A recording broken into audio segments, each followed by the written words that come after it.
Is a republic that has sclerosis. I mean, is there any evidence over the past 235 years that these sort of dynasties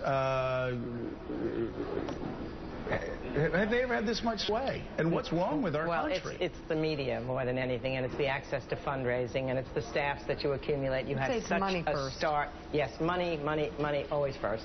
You have a start that nobody else has, and it's an unfair advantage, probably. I mean, obviously, we had John Adams and John Quincy Adams, which was not a happy dynasty, because John Quincy Adams never wanted to be president. His father said, however, if you don't become president, then it's only your laziness and slovenliness, because I put you at the head of the line.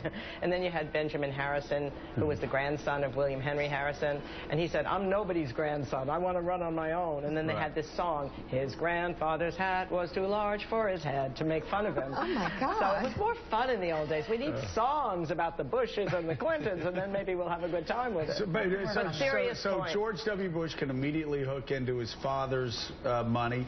Jeb Bush can immediately hook into his brother and his father's money. To the bundlers and the groups. His Jeb's son, George P. Bush in Texas, can immediately hook into his father and his uncle and his grandfather's money.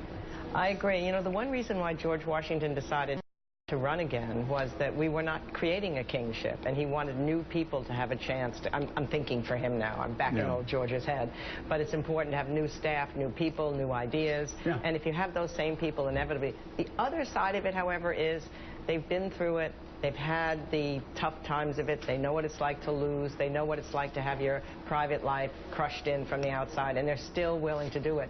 So they have some fire in the belly, which you need to be in public life. But still, I mean, that's absolutely pretty cool. sad. Did you do this morning? I just did it right now. That's pretty impressive. It's pretty scary is what it is. And I can't believe, Mike Barnicle, if you look at the state of politics today, and say, okay, well, this is what's happened when the Bushes and the Clintons have been in the White House. Boy, we want 8 more years of that. If you think about it, and you should, I think Barbara Bush was right. If you think about it from just that chart, and you shouldn't think about it because it is truly depressing what has happened to our political system over the past 2 or 3 decades. When John F. Kennedy announced for the presidency of the United States, he did so in January of the year of the election, January of 1960. We now live in the state of a constant campaign where you're elected to a federal office, especially the United States Senate.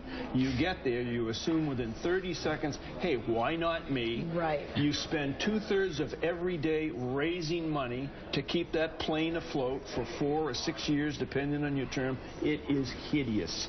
Hideous. Nobody's happy being what they are. They're just looking at that next step ahead, which is a terrible thing. It used to be great. You were a senator for life. Yeah. Well, maybe this isn't